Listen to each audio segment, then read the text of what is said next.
स्वतंत्रता संग्राम दल के जो लोग हैं वो आपका बजीरगंज प्रखंड में जो है भूमि को लेकर के प्रोटेस्ट करने के लिए आए हुए हैं। ये देखिए काफ़ी भारी संख्या में ये लोग यहाँ पे मौजूद हैं, देख सकते हैं। राज भारती जिंदाबाद जिंदाबाद जिंदाबाद, राज भारती जिंदाबाद जिंदाबाद जिंदाबाद।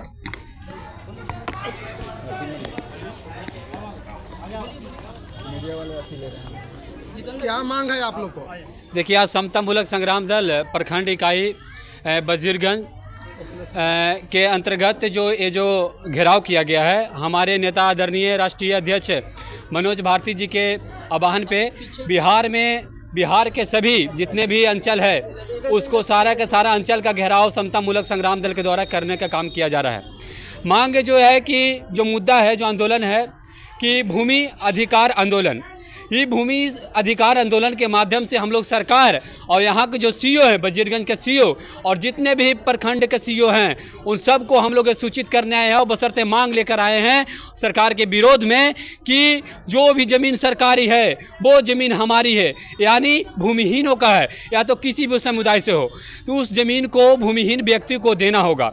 क्योंकि आज भी ऐसे बहुत सारे घर हैं जो बेचारे का घर तो बनाने के लिए ज़मीन तो है लेकिन वो सरकारी ज़मीन में रह रहे हैं। उन इस बात से बेचारा घर भी नहीं बना पा रहे हैं कि हमको कब सरकार आकर बुलडोजर चढ़ा देगा और चलाने के बाद हम घर से बेघर हो जाएंगे। इसके कारण हमारे समाज, खास करके दलित समाज बहुत डरा हुआ है और नीतीश कुमार के द्वारा जो बात किया गया है, जिन्हीं के द्वारा जो वादा किया गया है कि प्रत्येक भूमिहीन परिवार को 3-3 डिसमिल ज़मीन देने का काम करेंगे, तो अभी तक ये जो बातें जो की गई है वो सिर्फ और सिर्फ कागज़ पर ही रह गया है। इसको ज़मीन ही पर उतारने का काम नहीं किया गया है। इसी को लेकर इसी सर्वे में समतामूलक संग्राम दल मांग करने आई है कि इसी सर्वे में प्रत्येक भूमिहीन व्यक्ति को उसको ही घर पे जहां जहां घर पे निवास कर रहा है उसी जगह पे उसको जाकर यहाँ के सीईओ और उससे मुआयना ले कि आप किस जमीन पे निवास कर रहे हैं, कौन सा खाता में है, कौन सा प्लॉट में है, और आप बताइए, हमें अभी के अभी आपको बंदोबस्त करने का काम करेंगे। नहीं कोई झंझट रहेगा, क्योंकि सरकार के द्वारा बात बोली गई है और यदि ये नहीं देती है बिहार सरकार से यदि काम नहीं होता है तो हम लोग तो गट्टा छीन के काम लेने के लिए करेंगे। क्योंकि आपने बोले हैं तो फिर बोले क्यों है भाई? कुमार 3 डिसमिल जमीन दिए ना सभी को, कौन सा दिया है? किन्हीं व्यक्ति को नहीं मिले। यदि मिलने का काम होता समतामूलक सभी जगह पे जा के प्रत्येक प्रखंड में जा करके जहां जहां आंदोलन कर रही है और हजारों की संख्या में लोग आ रहे हैं, यानी से साफ जाहिर हो रही है ना कि हजारों की संख्या में लोग क्यों आएंगे हजारों की संख्या में, इनको घर छोड़कर क्यों आएंगे? तो ये चाहते हैं कि हमको भूमि मिले और अपना भूमि को मांग करने के लिए आए हैं।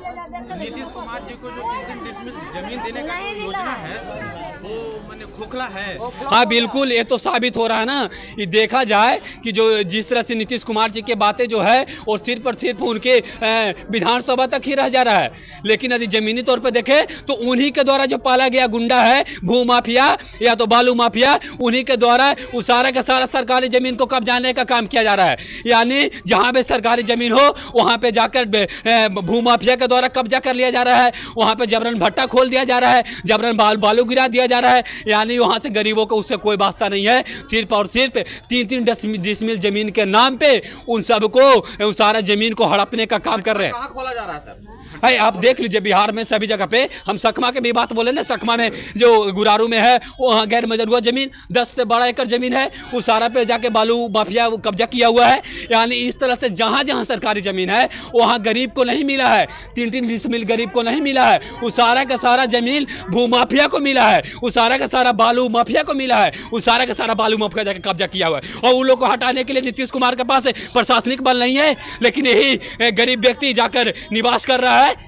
3 डिसमिल में बस जाइएगा तो आपको फिर बसने देगा लोग? तो कहाँ बसेगा? पानी की जगह है ना, पानी की जगह, पानी अधिक औसा जहाँ पे हम तो खुद बोल रहे हैं कि जहाँ पे सार्वजनिक अति आवश्यक है वहाँ पे पानी एकदम जाना जरूरी है। तो उस अवस्था में हम लोग कह रहे कि नहीं, जब औसा स्थिति है तो उस स्थिति में वहाँ पे जल साधन के लिए यदि उस एक व्यक्ति से नुकसान हो रहा है तो उसको हटाने के हम बोल रहे हैं कि उसको मांगे कि उसको हटाया जाए।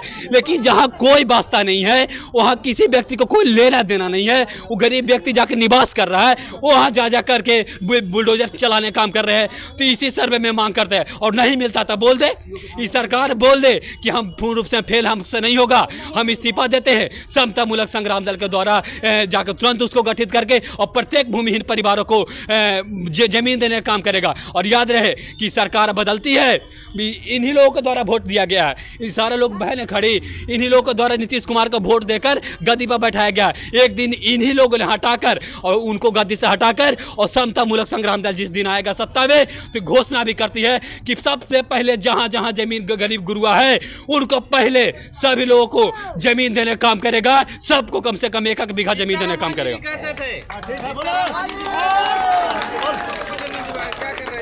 और जीतनराम मांझी तो उनको तो नाम लेना बेकार है, उनको नाम लेना बेकार है कि वैसे लोगों को नाम लेना हमको तो लगता है कि बेकार है। समाज को सिर्फ उस समाज को ठगने का काम कर रहे हैं ना, आप समाज को सिर्फ ठगने का काम कर रहे हैं जीतनराम मांझी जी, क्योंकि आप आज की आप तो राजनीति करते करते बूढ़ा हो गए। अब आपको जो है एक गोड़ है आपको कब्र में है, एक गोड़ ऊपर में है, तो आप अब तो जब जाते समय ने कुछ दे सकते हैं तो आप समाज पर ऐसे बातें बोलना कि समाज के वो नेता हैं, समाज के लिए कुछ किए हैं, उनको तो शर्म आनी चाहिए। जो लोग बोलते हैं कि हमारे समाज के नेता भी है और कुछ किए हैं, क्या किए हैं? यदि कुछ किए करते, यदि जीतनराम मांझी जी कुछ करते तो हम अपने और शेड्यूल कास्ट में और जातियों को लेकर नहीं चल रहे। हम शेड्यूल कास्ट में सिर्फ और सिर्फ कहते कि आप मांझी समाज से हैं ना, आप मांझी समाज को लेकर चलते हैं। अधिक भट्टा पे काम करने वाला कौन है? अधिक भट्टा पर जितना भी है भट्टा उस सबको सब बरसात के बाद उस सबको ट्रैक्टर में भर भर के ले जाने का काम करेगा दूसरा समाज के लोग। तो कौन जाएगा भट्टा पे? सब जाने के जाने वाले अधिकांश मांझी समाज के लोग हैं। इस पर नजर नहीं है, खाली मांझी लोग के वोट लेने के लिए है कि हमको मांझी का वोट लेना है और बाकी उनका समाज पे क्या स्थिति हो रहा है उन पर नहीं देखना है। तो ऐसे लोगों के नाम लेना बेकार है। संसद से जीते हैं, करेंगे ये काम कब से? अब तो ही तो बोल रहे हैं ना कि इनकी राजनीति की अंतिम घड़ी है, ये अंतिम घड़ी है इनका राजनीति का। इस राजनीति में मंत्री बने हैं, केंद्रीय मंत्री। हाँ, तो केंद्रीय मंत्री अभी जो भी हैं लघु मंत्री बने हुए हैं तो उसको तहत भी बहुत सारे योजनाएं हैं जिससे के तहत यहाँ पे गरीब लोगों को आप योजना के तहत लाभ देकर उनको आर्थिक स्थिति से उत्थान कर सकते हैं। लेकिन उसके लिए करने के लिए जीतनराम मांझी जी नहीं है। जीतनराम मांझी जी चाहते ही नहीं है कि किसी भी मांझी का कल्याण हो, किसी भी दलित का कल्याण हो। वो चाहते हैं कि सिर्फ और सिर्फ मेरा दामाद का कल्याण हो, मेरा बेटा का कल्याण हो। समाज को कल्याण नहीं चाहते हैं। समाज को कल्याण चाहते तो उनकी समाज जहाँ रहते हैं, हम लोग भी तो शेड्यूल कास्ट में आते हैं, उन्हीं का समाज से आते हैं, हमारी का मुद्दा उठाने की जरूरत पड़ता है। यदि ये मुद्दा यदि जीतनराम मांझी जी उठाते